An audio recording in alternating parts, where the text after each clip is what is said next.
Welcome to the Bookman's Corner. I'm Lois Lindstrom. Today we will discuss a new bestseller on one of my favorite American authors, Ernest Hemingway. Joining me is guest author and Arlington resident Nicholas Reynolds, who unveils the untold story of Nobel Prize-winning novelist Ernest Hemingway's secret life as a spy for both the Americans and the Soviets before and during World War II. His new book is titled Writer, Sailor, Soldier, Spy, Ernest Hemingway's Secret Adventures, 1935 through 1961.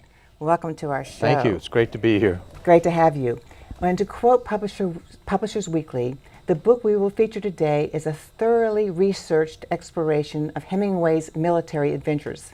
And our viewers should know that author Nicholas Reynolds was the historian at the CIA Museum, a longtime CIA officer, a former Marine colonel, and an Oxford-trained historian. We have always known that Hemingway lived an incredible life, but now we learn that Hemingway's spy adventures played a role in his fantastic novels, For Whom the Bell Tolls and The Old Man and the Sea. Nicholas, I'm curious, how could America's Ernest Hemingway work for Stalin's henchmen in Russia? That is kind of the root question of this book, and that's what got me doing the research. When I first came across the evidence that he had done this, it took my breath away. I bet. I was pretty upset as a lifelong Hemingway fan, and I set myself the task of explaining that to myself, and then eventually saw that there was a book in it and decided to try to explain it to the larger public. The short answer is his motivation was anti-fascism. So if you look in the context of the Spanish Civil War, the Soviets supported the anti-fascist side. Hemingway was over the top in his support of the same cause, and that's how he wound up with the Soviets in 1940. Interesting. Now, how was Hemingway actually recruited by the Soviet spy organization that was the predecessor to the KGB? Okay, so that was the NKVD, which has a long name in Russian, right, and an equally confusing name in English. The key to understanding this, I think, is that it was a process. Okay. So it wasn't a cold pitch. It wasn't somebody showing up out of nowhere saying, "Hey, Ernest, would you like to do this for us?" The process starts in Spain. He gets to know some of the players in the NKVD in Spain.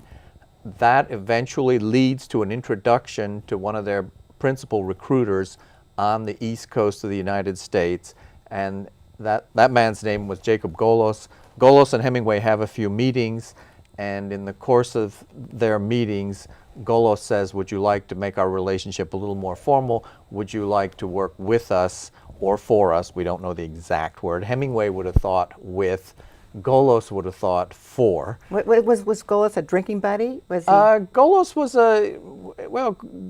was an old Bolshevik, is who he was, and he had a number of jobs in New York that enabled him to get around the city. He also had an American passport, so he's both a Soviet citizen and an American citizen. And he knew a lot of the principles in the Communist Party of the USA, as did Hemingway. So we don't know who introduced the two, but there are 3 or 4 prominent suspects. There are guys that they knew in common. Well, your book covers so much fantastic history. I mean, I just couldn't get over how I read things I'd never read before.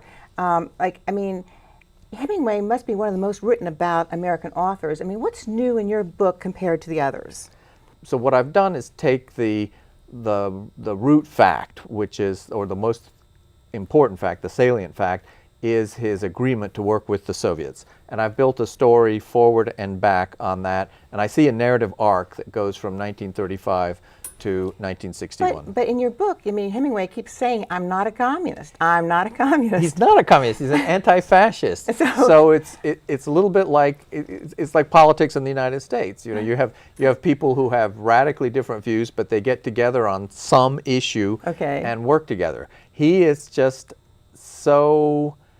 He was so anti-fascist. He was so in love with the Spanish Republic, which is the anti-fascist side, in that anyone who supported that, by extension, became Well, that's my next question. part of the I mean, cause. why did Hemingway become so emotionally involved in the Spanish Civil War that took place in Spain before World War II? That's complicated, but I start the book with a conversion experience, and you see that in a lot of spy cases. You Okay. see something visceral that moves somebody in one direction or another. In Hemingway's case, it was a hurricane where a lot of workers, government workers, died. They were World War I veterans, and that shifts him to the left. And this hurricane happened in Florida, right? Florida, September 1935. In Key West, right? It passes Key West. It doesn't hit Key West that hard. It hits the middle and upper Keys very hard, and hundreds of these guys die. And Hemingway goes in his boat, Pilar, to give aid to them. And He's disgusted. He's outraged. He's Yeah. outraged. He says the government should have prevented this. And so that kind of awakens him politically. It makes him interested in doing something for the underdog. Okay. And then we see the same thing in Spain. We see him identifying the underdog as the anti-fascist side, and he Yes. sees the fascist side, Franco, supported by Hitler and Mussolini. He sees those as the villains. Wow. Well, it was so interesting to read in your book that at the end of the Spanish Civil War, 200,000 Spaniards cross into France and find themselves in camps with bad food, poor sanitation, and little protection from the elements. I mean, why didn't the world care about these refugees? Boy, that's a good question. The world seems to have refugee fatigue starting in the 30s and maybe going back to the 20s at the end of World War I. The world just doesn't want to know. And France, the French government, the country of France, the politics there at this time are so fractured. It's hard for France to open its arms and say, with one voice, please, we'll take care of you. We'll take care of you. Yeah. And there's so many of them too. Yeah, I mean, 200,000. that's a lot today. Yes. And when you think back in those days, the resources available to the French government were limited. I'm not defending the French government. I think they could have done a lot better. But It just I'm shows you the explaining rather refugee than fatigue is a justifying. good way to put it, I Yes. think. Well, how is Hemingway's story in your book a parable for what's going on today, you Oh think? boy, so Hemingway's relationship with the Soviets was not classical espionage. Oh, it wasn't? Okay. So classical espionage would be Kim Philby, Alger Hiss. It would be a government official, somebody who had access to the safe, who took the secrets out, copied them, and then carried them to the foreign power, Right. such as the Soviets. Hemingway was not in that category. Okay. Hemingway was in a grayer category, which is like the agent of influence or the person with loyalties that are poorly defined, or you get to, or there's a dividing line that's hard to follow.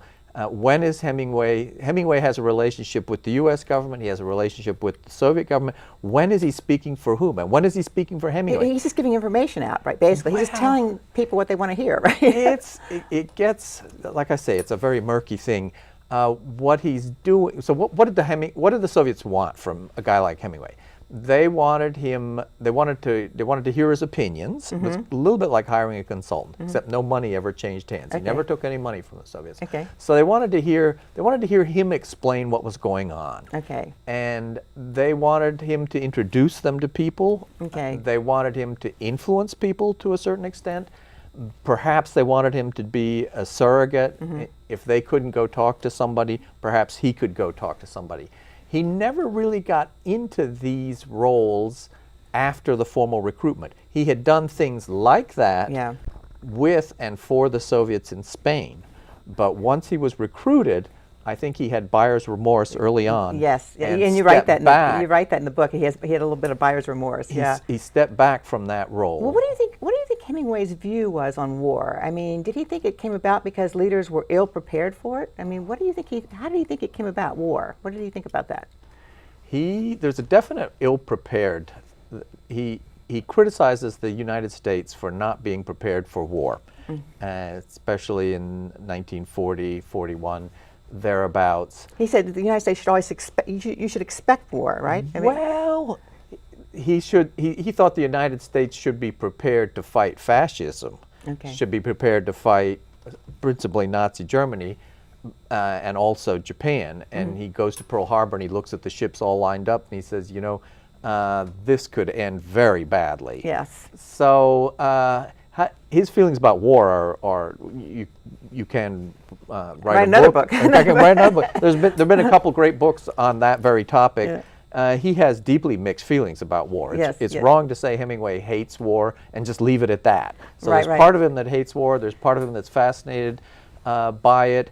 Like you say, it could be another book. Could be another book. Yeah. Josephine Herbst said it well, and she said he wanted to be the war writer of his generation, and that's one of the reasons he went to Spain in 1937. Right. And then this is such an exciting, revealing, and important book that evokes a fascinating era. But I'm jumping ahead because I found the history you wrote of Hemingway and Fidel Castro in Cuba really noteworthy.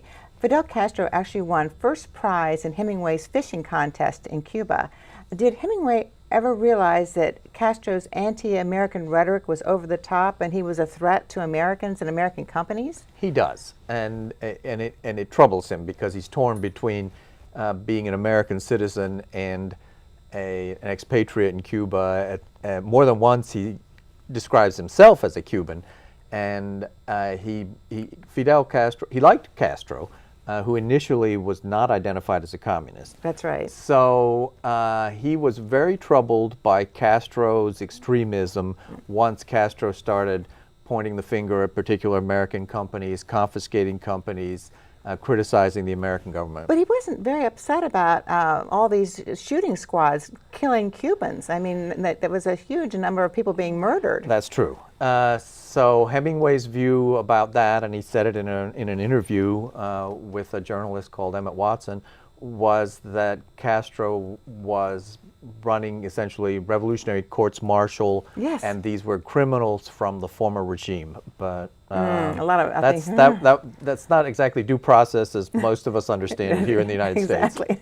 And of course, a great history, I'm going to jump now to 1941 when Ernest Hemingway took an important trip to China. Can you briefly tell us what he did in China in 1941? Okay, so this is back to what I said earlier about not classical espionage. Right. Something in between. It's influence peddling. It's information gathering, but it's not exactly espionage. So it's a related category of activity. He married Martha Gellhorn in 1940, and this is his third wife. She's about 10 years younger, and she's an active. She's got a profession. She's got a job. She's a journalist. And kind of her idea of a honeymoon is to go on a reporting trip to China, which is a very difficult proposition in 1940. I bet. The Japanese and the Chinese have been at war for a long time. They're fighting in China. And it's just hard to get over there, even for an American like Hemingway. So they go through this trip, and he meets all these people that are so... You know, if I go to China or you go to China, we're unlikely to see the heads of the government or the opposing political parties, or to be taken on a tour of the front, or to be received by the governor of Hong Kong. All of this happens in Hemingway's case, and he reports back to the Secretary of the Treasury, who was interested in kind of having a first-hand view of and then what I couldn't get over was the fact that he met with Chiang Kai-shek. Correct. And and his wife, and also he met with Mao, right? Chow and Lai. Chow and Lai, the number two. Number two. Yeah. And yet, you know, they were fighting each other there. They were. So it was a complicated thing. So technically, there was a facade that they were unified against the Japanese. So, you know, there was kind of in the national capital, they were supposed to play nice with each other. So that's how Hemingway was able to see both at the same time. But it was a kind of an armed truce. They were really kind of, you know, it was worse than trust but verify. It was keep your guns loaded just in case, and keep them pointed in the direction of the other guy. How did the Nazi-Soviet pact lead Europe on the road to war in 1939? So the nightmare for Germany is a two-front war. Yes. And what Hitler wanted to do was only have exposure on one front at a time. So he made this tactical agreement with the Soviet Union and eliminated for the time being the threat on the east, enabling him to turn to the west and fight the Western Allies. Hemingway, what was his code name for the spy agency NKVD in the Soviet Union, and what was that name's significance? He was Argo. Argo. And so that's Jason and the Argonauts. It's Greek mythology, and it suggests to me that somebody in the NKVD was a reader and had some understanding of Hemingway, because Hemingway sailed the world, or you know, and had his own boat. So he was, there's Argo later on. There's Argo in CIA history. There's in the Iran hostage crisis. But here, to me, it says there were some astute readers in the NKVD. Yes, those Russians are very intelligent. Well, Hemingway bought a 13-acre farm on a hill outside of Havana, Cuba. Correct. And he had a huge social life at this house in Cuba. And I read in your book that by 1961 there were 7,500 books in that home. So tell us about his social life at that home. Okay, so his book collection is an amazing thing, and there are Hemingway scholars who've cataloged all of his books, and so you could see what he was interested in reading. You can't tell how much he read and what he liked and what he disliked necessarily, but that's a substantial library. I probably have a couple thousand, and my house is overflowing with books. But so his social life in Cuba, he tended to he had an inner circle, and they tended to be left of center Cubans. So he had a doctor from the Spanish Civil War who was a Cuban national. He had highlight players. He had people from the American Embassy. Most American ambassadors like to come out for dinner every so often. Yes.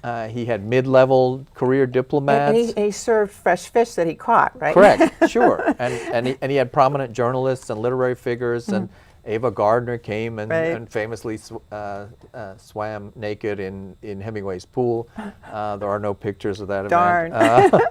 So it was quite a it was a vibrant scene. And there was almost always something going. He hated to be alone. He really he was a guy he couldn't be. He was a guy with social insecurities, but he also hated to be alone. So you see this push pull between. Yeah, he wanted to be alone to write, but then he had to be back with people to feel more at ease. Well, I was so interesting to read in your book about a lot of the World War II history. I'd like, for instance, when you say Hemingway felt that Stalin could not have been more ill-prepared for war in 1940. In fact, you wrote that 11 million Russians died and 4 million Germans died ultimately on the Eastern Front. I mean, was Hemingway giving messages to the Soviets then? So at that point, I don't think he was getting, the Soviet file reveals their view of the case, which is basically they didn't get much out of it. Okay. And so was Hemingway sending messages to the Soviets that they could use in the war? Not really. They gave maybe a few generalities. There was a handful of meetings between Hemingway and the NKVD during the war, but did significant information go from him to them? No. Okay, and so now I'm going to jump back to Cuba. Let's discuss Hemingway's boat Pilar. Tell our viewers about Hemingway's efforts to head a counterintelligence operation in America, in the Caribbean. Okay, so there's two parts to that. One is the counterintelligence operation is basically in downtown Havana, and that's keep your eyes and ears open and to see if you encounter any fascist sympathizers. It's kind of the loose lips sink ships approach to counterespionage, which is to see who's talking too much, to see who's saying nice things about Hitler or Franco or whatever, and then report them to the authorities. That was one Hemingway initiative. The other one was with his boat Pilar, and that was to find German submarines. And that was supported by the U.S. government, by the Office of Naval Intelligence. And now, were there German submarines in the air? Lots, especially at the beginning. So the United States enters the war in December 1941.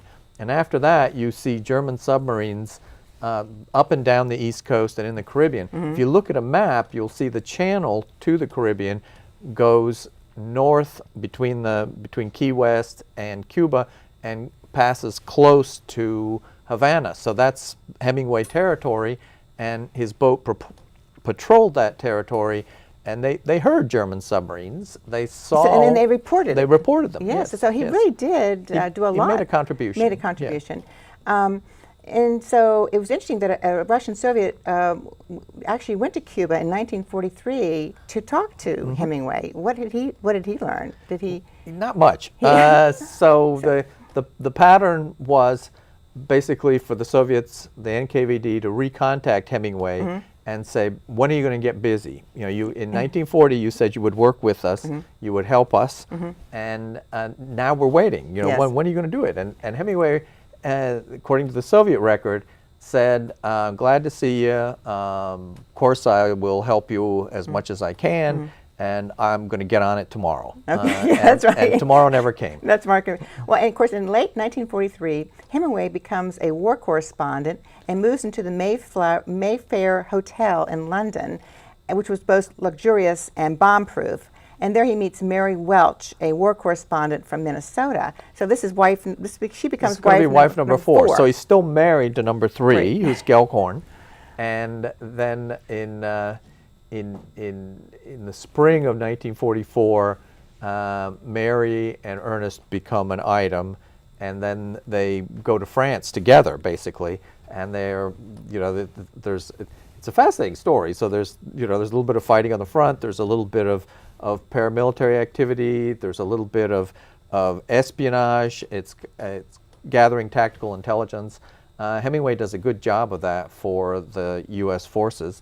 And then he goes back to the hotel in Paris every so often, and there's Mary at the Ritz. Yeah, at the Ritz. I tell you, that hotel is incredible the way you describe it. In fact, Hemingway said that his view of the afterlife would be to be in the Ritz Hotel. Correct.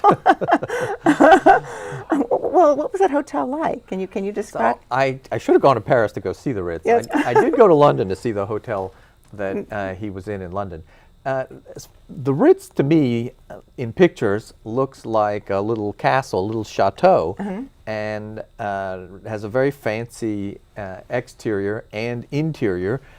This is kind of the height of luxury. This is the standard for France and probably for hotel people all over the world at this time. Yes, and so, but then Hemingway does at the end help the Americans in France, doesn't he?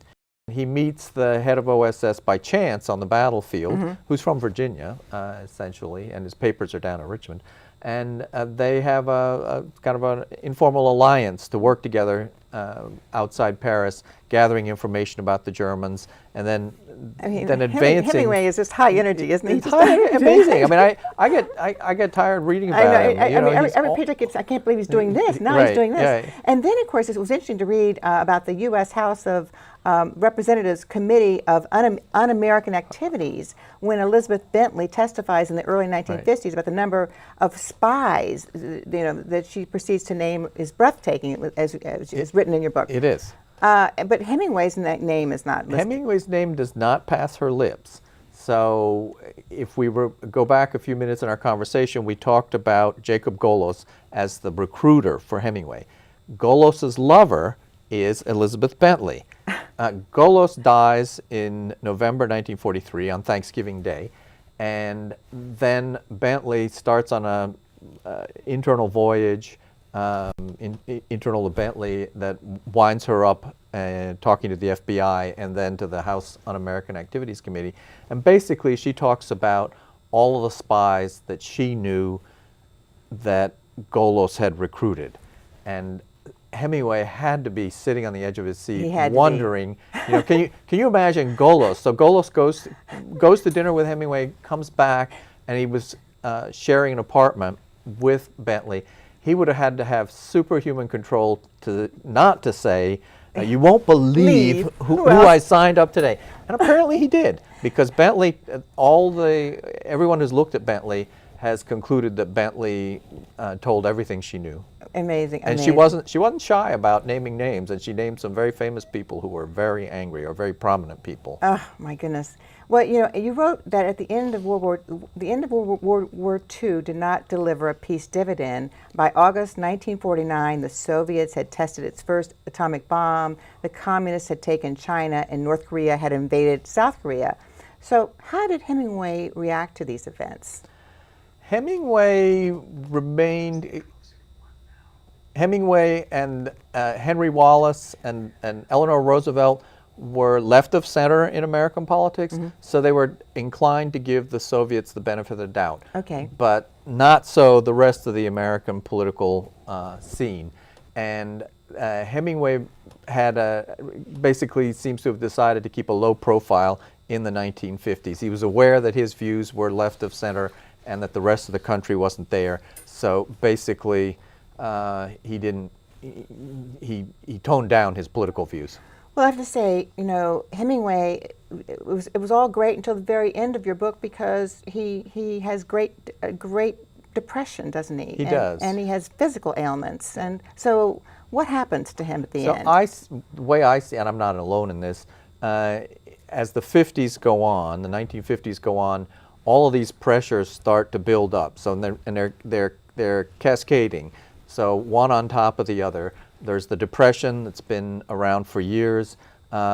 He eats and drinks more than is good for him.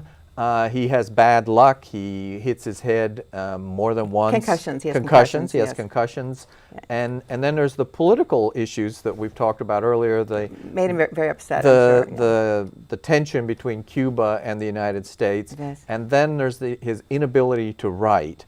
Yes. He winds up going to the Mayo Clinic, having electroshock therapy. Yes. And he tries to edit his one of the last books that he was working on, which was A Movable Feast, and he just couldn't do it, and that was terribly, terribly depressing yes, for him. So then he just took a pistol and boom, right? Shotgun. Shotgun, a shotgun. That's right, a shotgun. Well, this was a great book, and Nicholas, where can our viewers in Arlington find it? Because we have to, unfortunately, end this wonderful conversation. So it's HarperCollins has a website which will direct you to places to buy it. It's on Amazon. Barnes & Noble across the street here has it. There are a lot of options. Well, thank you so much My for pleasure. being a guest author on the Bookman's Corner. My pleasure. And thank you for watching. Please join us again next month for a new edition of the Bookman's Corner. I'm Lois Lindstrom.